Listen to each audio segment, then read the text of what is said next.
wakishiriki tukio mbalimbali kwa pamoja, wakiongeza na upendo.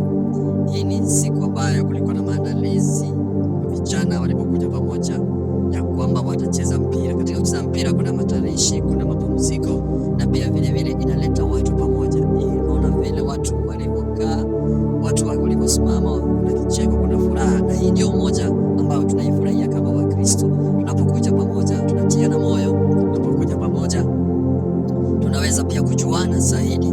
Kule kujuana inaleta pia upendo kuongezeka na kuimarika ndani yetu.